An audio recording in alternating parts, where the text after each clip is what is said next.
Yield 5 minutes to the distinguished lady from the state of Texas, the chair lady, the subcommittee of Transportation, Infrastructure, and Environment.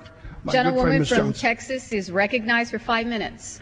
Thank you very much. Thank you, Madam Speaker. The American people want a new direction in Iraq, and I expect Congress to act accordingly. They really do think that this is a democracy and that this is representative government. It has been almost 4 years since this administration declared the end of major combat in Iraq. He declared mission accomplished. Since this declaration, we have seen more than 3,000 of our military killed in combat and more than 22,000 injured. We can't forget that these are not just numbers. These are our sons and daughters and grandsons and granddaughters. There are now more than 3,000 men and women who will never return home to be with their families. Many are so young, at 18, 19, and 20 years old.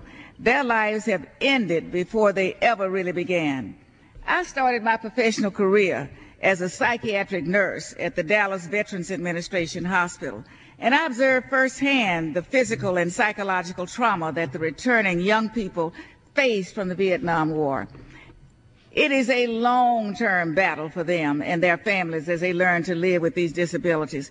We're in a war with no end in sight, and now we're talking about troop escalation. How many more young lives are we going to lose? How many more soldiers will face long-time disabilities, lifelong disabilities? The experts have weighed in on this issue, and they have said we are making a mistake to escalate. The President assembled a group of experts to design a new course in Iraq. The President's experts did not recommend additional troops. In fact, they recommended the very opposite. Madam Speaker, it's time to listen to the experts and the commanders on the ground. Our troops are faced with an impossible task of policing a civil war. Each day we hear sectarian attacks and bombing. Our troops are caught in the middle with no real strategy to end this violence. A great American military cannot be a substitute for a weak Iraqi government. We need to focus on diplomatic solutions and training Iraqi security forces so they can take care of themselves and control their own country. With this escalation, we are just compounding the problem. We should concentrate on training the Iraqi security forces. They must know that this is not going to be an open-ended situation. Madam Speaker, my constituents in North Texas continue to grieve the loss of their sons and daughters. They are concerned for our troops' safety, and they are demanding answers. The war is costing us too many lives and too much money. $1 billion a week. At an overall cost of $500 billion, we will be paying the cost of this war for decades to come.